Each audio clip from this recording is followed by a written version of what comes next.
Sobrang ulan pa ng panahon guys. Kaya ito, magpiprito tayo ng banana. Walang asukal guys, partner natin sa ating mainit na kape. Buti na lang talaga kahapon.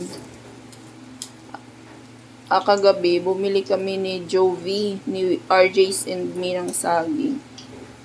Habang pumunta kami ng palengke dahil namili kami ng aming cravings guys. Ito kasing kawali na to ginamit kong sikip. Ayan. Masarap ang almusal guys. Pritong saging na walang sugar.